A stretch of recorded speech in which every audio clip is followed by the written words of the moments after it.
حجاج ابن یوسف کون تھا؟ سنا ہے بڑا ظالم تھا، اور یہ بھی سنا ہے کہ قرآن حکیم کے اعراب یعنی زیر زبر پیش بھی اسی نے لگوائے تھے۔ شاہ جی تسی سنیا نہیں، تسی تو مارا بھی کھا دیا نے آل امیہ دیاں، ٹھیک ہے۔ حجاج ابن یوسف جو ہے ایک بہت ظالم شخص تھا، آل امیہ میں سے تھا، ان کا خدمت گزار بنو ثقیف میں سے تھا۔ آل امیہ سے مراد ہے کہ امیہ والا تھا، خود وہ یعنی بنو امیہ میں نہیں تھا، بنو ثقیف میں سے تھا۔ حجاج ابن یوسف عبد الملک بن مروان کا رائٹ ہینڈ تھا اور کوفے کا گورنر تھا، اور پھر اس کو لالچ دی گئی کہ تم اگر عبداللہ ابن زبیر کو قتل کر دو تو تمہیں حجاز کا گورنر بنا دیں گے، کیونکہ عبداللہ ابن زبیر نے مروان کے دور کے اندر 9 سال کے لیے وہاں پہ خلافت قائم کر لی تھی۔ شہادت حسین کے بعد مسلمان حکومتیں 2 حصوں میں بٹ گئی تھیں، شام میں اور باقی سارے ایریا میں یزید یعنی حکمران تھا، اور یہاں پہ چونکہ شہادت حسین کے بعد آپ کو پتہ ہے واقعہ ہررا ہوا، اور اس کی وجہ سے ایک ریونج تھا شہادت حسین کے ریونج میں، چونکہ اہل مدینہ نے بیعت توڑی تھی اس لیے یزید نے حملہ کروایا تھا مدینہ شریف پہ، اسے واقعہ ہررا کہتے ہیں۔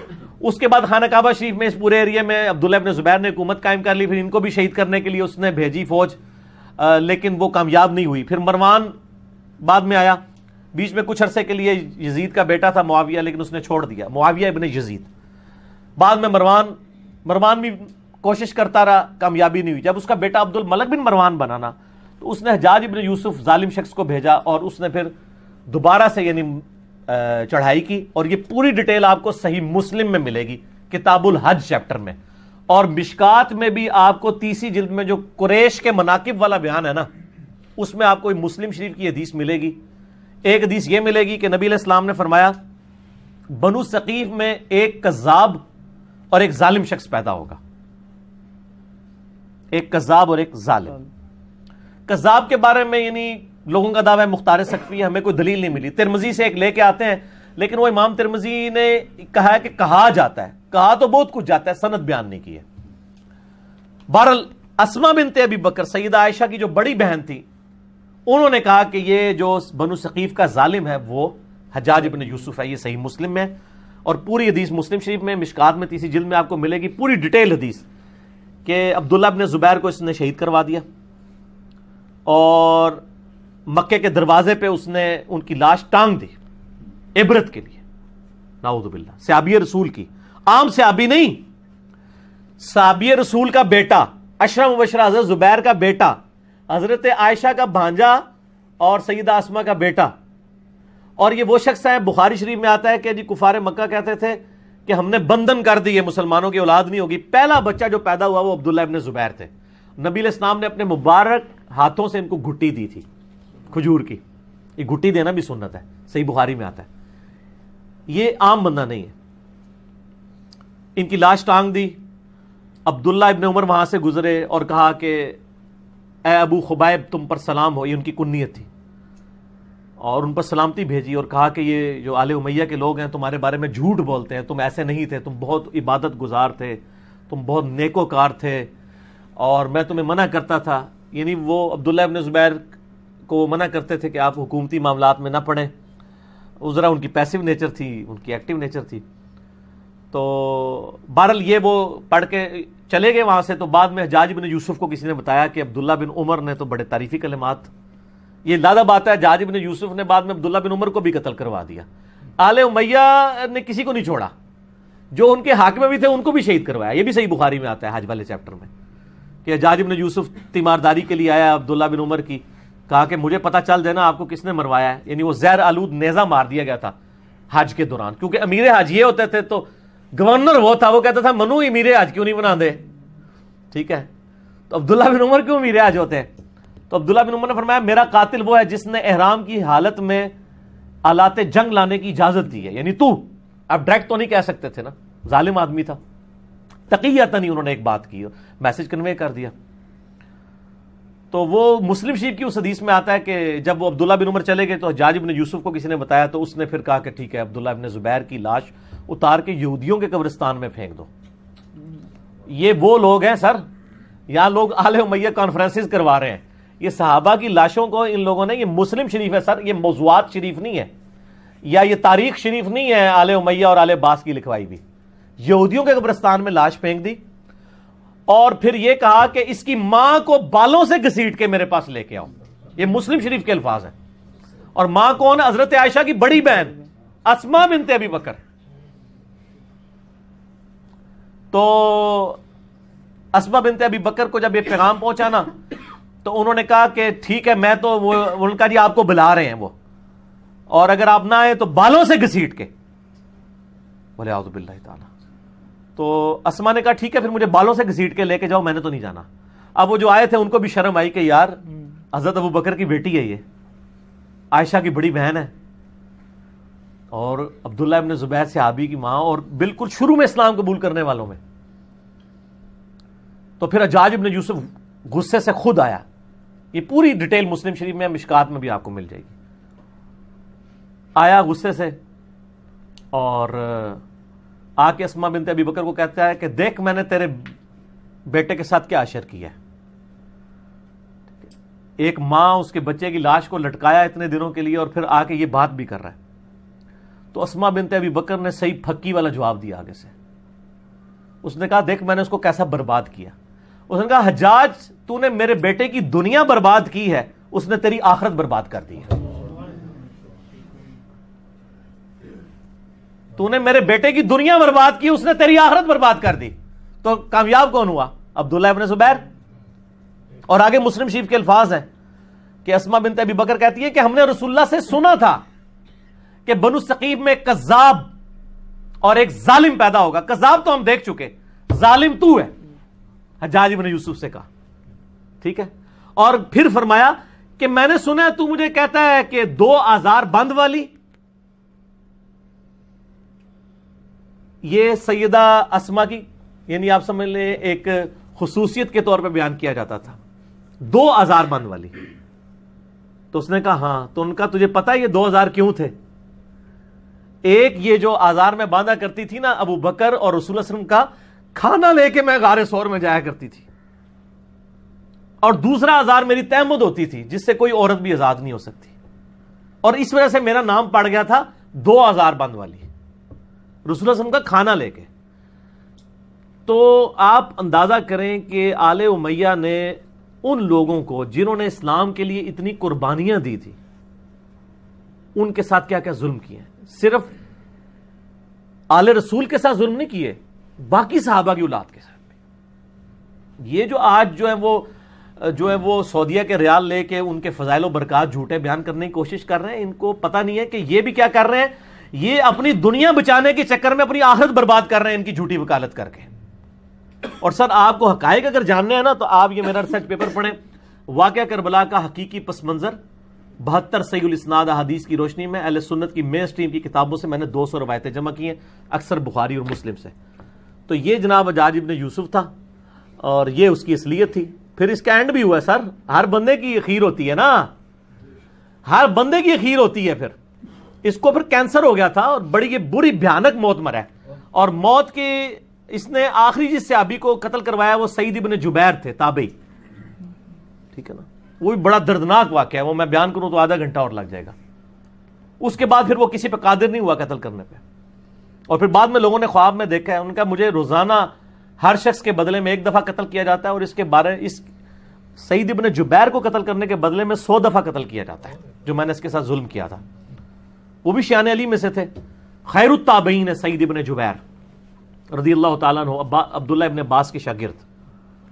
بہرحال یہ حجاج ابن یوسف کی پھر اخیر بڑی بری ہوئی ہے نا, یعنی یہ پھر بعد میں ولید ابن عبد الملک بنا, عبد الملک بن مروان کا بیٹا خلیفہ, اور اسی دوران ولید نے یہ مہم چلانی شروع کی کہ کیونکہ اس کے باپ نے وصیت کی تھی کہ میرے مرنے کے بعد میرا بیٹا ولید بنے گا, اس کے بعد اس کا چھوٹا بھائی سلمان بن عبد الملک بنے گا. تو اس نے یہ مہم چلائی کہ نہیں میرا بھائی نہیں بنے گا, میرے مرنے کے بعد میرا بیٹا کیوں نہ بنے. یہ تحریک اس نے چلائی. جب یہ تحریک چلائی نا تو سارے گورنر آپ کو پتا لائی لگ ہوتے ہیں, سارے مان گئے. ایک گورنر ایسا تھا جس نے کہا کہ نہیں, وہ عمر بن عبد العزیز تھے, مدینہ شریف کے گورنر عمر بن عبد العزیز رحمہ اللہ تعالی. وہ بہنوئی بھی تھے اس کے ولید کے. مروان کے 2 بیٹے تھے, ایک عبد الملک اور ایک عبد العزیز. عبدالعزیز کا بیٹا عمر بن عبدالعزیز ہے، یہ بھی مروان کی اولاد ہے، لیکن دیکھ لیں، اور اسی لیے ہم کہتے ہیں نا آل امیہ میں عمر بن عبدالعزیز. مولانا طارق جمیل صاحب کو میں کہتا ہوں نا آل امیہ میں عمر بن عبدالعزیز. ٹھیک ہے، آپ سمجھ رہے کیوں کہتے ہیں؟ تو عمر بن عبدالعزیز نے مخالفت کر دی، انہوں نے کہا نہ. اب وہ کیا ہوا کہ اس نے پکڑ کے عمر بن عبدالعزیز کو قید میں ڈال دیا، چونکہ عمر بن عبدالعزیز جو ہے نا وہ بڑے محبوب گورنر تھے اپنے علاقے کے، تو بڑی شورش برپا ہو گئی. اسی دوران ولید بن عبد الملک اچانک مر گیا،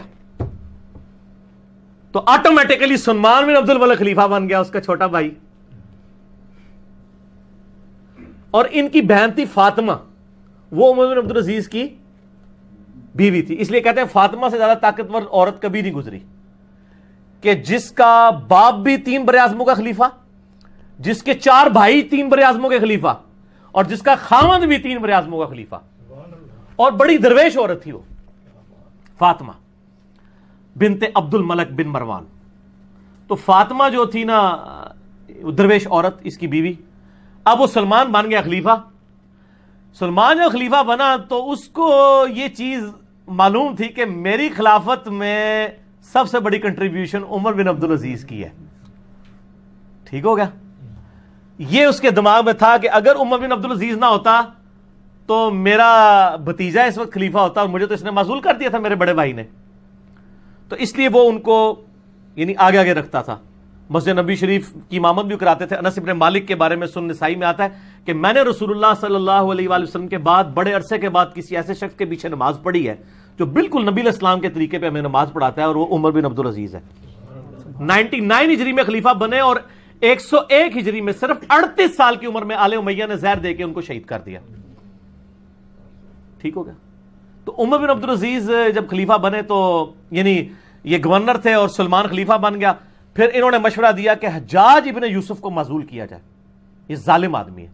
اس نے کہا حجاج نام کے جتنے بندے ہمارے گورنمنٹ میں ہیں سارے معزول، جیلوں میں ڈلواؤ ان کو. ٹھیک ہو گیا؟ اب جب یہ جیلوں میں گئے نا تو محمد بن قاسم کا بھی رگڑا لگ گیا، جس نے یہاں پہ وہ حجاج ابن یوسف کا کیا تھا، رشتہ دار تھا نا، بانجا تھا نا، بانجا یا بھتیجا. تو اس کو پھر مفتے میں رگڑا لگ گیا، اس کو پھر بلا کے جیل میں ڈالا گیا. وہ کہتے ہیں نا جی وہ نباز جیل ہی پاتا سی، اس لیے کہ پیچھے خلیفہ چینج ہو گیا تھا. تو حجاج ابن یوسف کے جتنے بھیجے ہوئے تھے نا، اس کو چونکہ وہ گورنری سے گیا تو اس کے بھی سارے فرستادے فارغ ہو گئے. اور پھر یہ خیر بڑی بری موت مرا، یعنی اس کو پھوڑے نکل آئے اور پیپ نکلتی تھی. پھر مرتے مرتے یہ کہتا تھا کہ جی اللہ تعالیٰ تو ماں سے زیادہ محبت کر، جو ساڑھے لوگ بھی کہتے ہیں. حسن بصری کو کسی نے بتایا کہ وہ تو کہتا ہے کہ جی اللہ تعالیٰ کی رحمت تو میرے گناہوں کو تو اس کے سامنے کچھ بھی نہیں ہے. تو حسن بصری نے فرمایا حجاج چاہتا ہے کہ دنیا بھی اپنی مرضی کی گزاری ہے اور آخرت بھی اپنی مرضی کی گزارے. اس طرح تو نہیں ہوتا کہ دونوں جہانی مٹھے باؤ، دونوں جہاں تو نہیں مٹھے میں آ سکتے نا، یا دنیا یا آخرت. ٹھیک ہو گیا؟ تو خیر یہ مارا گیا. پھر سلمان جو ہے نا، اس کی جب موت کا وقت قریب آیا اس کو بھی ایک بیماری لگ گئی. تو اس نے ارادہ کیا کہ اپنے چھوٹے 2 بھائیوں کو خلافت کے لیے نامزد کرے. تو اس کا ایک اسسٹنٹ تھا، رجا اس کا نام تھا، بڑا نیک تھا وہ. اس نے کہا کہ اگر تو میری ماننا تو عمر بن عبدالعزیز کو خلیفہ بنا دے. اس نے کہا کہ یہ تو میرے بھائی اس کو مار دیں گے، مانیں گے نہیں. اس نے کہا نہیں، ان کا علاج ہے میرے پاس. دیکھ تو اگر خلیفہ بنا تو اس کی وجہ سے بنا ہے. عمر بن عبدالعزیز حادثاتی طور پہ جو ہے نا وہ خلیفہ بن گئے تھے، ورنہ ان کو کس نے بنانا تھا اتنے نیک آدمی کو. ان کا یار اس طرح کر کہ تو نا ایک بند وصیت لکھ کے اس کو سیل کر دے، اور کہہ کہ اس سیل کے اوپر بیعت لو کہ نیکسٹ خلیفہ کون ہے، اور جو بیعت نہیں کرے گا اس کو قتل کر دیا جائے گا. اور تو لکھ دے کہ عمر بن عبدالعزیز تیرے بعد خلیفہ ہے، اور اس کے بعد تو لکھ دے کہ عمر بن عبدالعزیز کے بعد میرا جو بھائی چھوٹا ہے یزید اور اشام وہ خلیفہ ہے. تو ان کو بھی امید لگ جائے گی چلو 80-60 باری بھی آ جائے گی. یہ لکھ کے نا جناب سیل کر دی گئی. اب سیل لے کے جب باہر آئی میدان جنگ میں، خیمے سے باہر نکلے اور کہا جی امیر المومنین نے اپنا سکسیسر مقرر کر دیا ہے، اس کے اندر اس کا نام ہے، تو بیعت کرو بند پہ. وہ بھائی آگے لالچی، انہوں نے کہا نہ کھول کے پڑھ ساڈا نام لکھے کہ نہیں. انہوں نے کہا میں کہنا تہاڈا نام لکھیا. نہ تو لکھے سی لیکن یہ نہیں پتا کہ کہڑے نمبر تے لکھے ہے. ٹھیک ہو گیا. اور دوسری طرف عمر بن عبد العزیز آگے کہتے ہیں رجا مجھے بتا دے کہیں میرا نام تو نہیں لکھ دیا ورنہ میں جنگلوں میں چلا جاؤں, میں خلافت کا بار نہیں اٹھا سکتا. ٹھیک ہو. یہ آپ اپروچ کا فرق دیکھ لیں. تو رجا کہتا ہے میں نے زندگی میں ایک ہی جھوٹ بولا ہے, نہ اس سے پہلے نہ اس کے بعد, وہ یہ تھا کہ میں نے کہا عمر تیرا نام نہیں ہے بیچ میں, کیونکہ مجھے خطرہ تھا کہ یہ چھوڑ دیں گے اور مسلمان ایسے حکمران سے محروم نہ ہو جائیں. کہتے ہیں جب وصیت کھولی گئی, جب پڑھ کے سنائی گئی عمر بن عبد العزیز,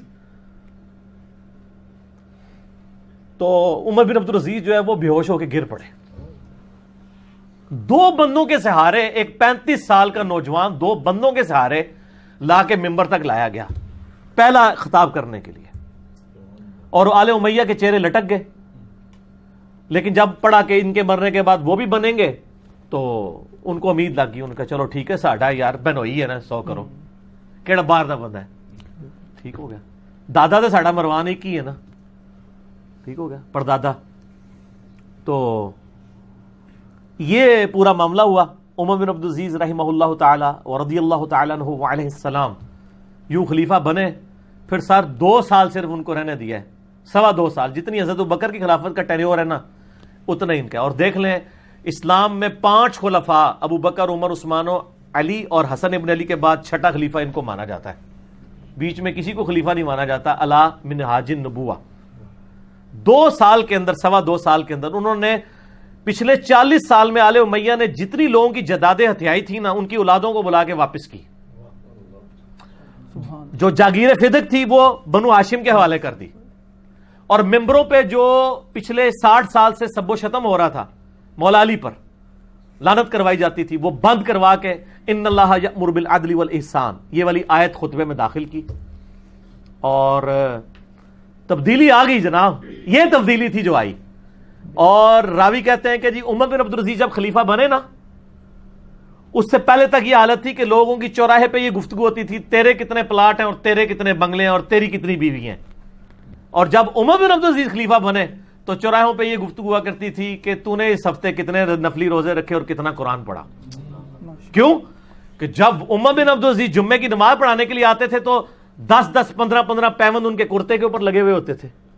تو لوگ کہتے تھے کہ یار یہ 3 براعظموں کا حکمران اگر اس حال میں رہ رہا ہے تو سر ہم کیا. میں یہی کہتا ہوں کہ آج اگر عمران خان صاحب پرائم منسٹر خود خطبہ دے رہے ہوں شاہ فیصل مسجد کے اندر سادہ سے شلوار قمیض کے اندر, تو شلوار قمیض خود بخود ہی فیشن بن جائے گا. ویسے وہ پہنتے شلوار قمیض, مجھے بڑی خوشی ہوئی چائنا میں بھی اس نے شلوار قمیض پہنی ہوئی ہے, تو خود بخود کی فیشن بن جائے گا. اتنی تبدیلی آئے گی. اور لوگوں کی یہ گفتگو ہوا کرتی تھی, گفتگو تک چینج ہوگی. حکمران سے کتنا فرق پڑتا ہے. خیر پھر یہ زہر ایسے حکمران کدھر ہضم ہوتے ہیں, پھر ان کو زہر دے کے شہید کر دیا گیا. لیکن انہوں نے اتنی تبدیلی کر دی تھی, اسی لیے ان کو اسلام کا پہلا مجدد کہا جاتا ہے. یہ واحد مجدد ہے اسلام کی ہسٹری میں جس کو سنی اور شیعہ دونوں مجدد مانتے ہیں. اس کے بعد کسی مجدد پہ متفق نہیں ہے سوائے امام مہدی 12ویں مجدد کے, 12ویں خلیفہ کے. یہ ہیں وہ شخص عمر بن عبد العزیز. چونکہ حجاج ابن یوسف کی بات تھی تو حجاج ابن یوسف کا انجام بھی بتانا تھا, اس کے ساتھ یہ ساری چیزیں جڑی ہوئی تھی تو میں نے بتا دی اس لیے. اچھا, اس سوال کا بھائی دوسرا حصہ تھا کہ وہ جو کہتے ہیں قرآن حکیم پہ اعراب زیر زبر پیش. ہاں جی, اعراب والا جو مسئلہ ہے نا حجاج ابن یوسف والا, یہ بھی آل امیہ کا دعویٰ ہے. آپ امام قرطبی کی تفسیر اٹھائیں, انہوں نے تو کہا ہے کہ مولا علی کے جو شاگرد تھے ابو الاسود الدولی, انہوں نے مولا علی نے ان کو چیف جسٹس لگایا ہوا تھا کوفے کا, اور مولا علی کے کہنے پر انہوں نے قرآن پاک پہ زبر زیر اور پیش لگوائے تھے. اور یہ کوئی بدعت نہیں ہے, قرآن بدل نہیں گیا. جیسے آپ اردو میں دن لکھا ہو تو ہمارا بچہ بھی اسے دون یا دان نہیں پڑے گا. عربیوں کو لو تو یہ زبر زیر کی ضرورت نہیں ہے, اجمیوں کے لیے لگوائے گئے تھے. اس کو بدعت کہنا جو ہے وہ بے وقوفی ہے. تو یہ سیدنا علی نے لگائے تھے, چونکہ آل امیہ ان کو نیچا کرنا چاہتی تھی اس لیے انہوں نے پکڑ کے ادھر لگا دیا.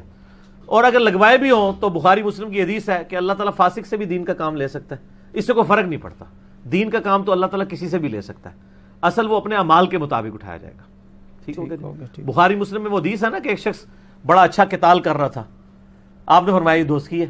صحابہ کہتے ہیں ہمیں وسوسہ آیا کہ اتنا بہادر شخص دوست کی, اینڈ پہ زخموں کی تاب نہ لاتے ہوئے اس نے تلوار کھڑی کر کے اپنے آپ کو اس پہ گرا کے خودکشی کر لی. اور صحابی کہتے ہیں میں اس کے پیچھے تھا کہ یہ دوستی کس طرح، تو وہیں سے اس نے نعرہ لگایا صدق رسول اللہ صلی اللہ علیہ وسلم، رسول اللہ نے سچ فرمایا تھا کہ یہ دوستی ہے۔ تو پھر آپ صلی اللہ علیہ وآلہ وسلم نے فرمایا کہ اٹھو بلال، اعلان کر دو کہ آخرت کا دار و مدار خاتمے کے اوپر ہے، خاتمہ اس کا خودکشی کے اوپر ہوا ہے، اس لیے وہ یعنی حرام موت مر گیا نا۔ بظاہر وہ قانونی طور پہ صحابی بھی تھا، مجاہد بھی تھا، سب کچھ تھا، اللہ نے وحی کے ذریعے بتا دیا کہ یہ دوست کی ہے۔ تو یہ بڑا خطرناک معاملہ ہے۔ اللہم من احییتہ منا فاحیہ علی الاسلام آمین۔ ومن توفیتہ منا فتوفہ علی الایمان، آمین۔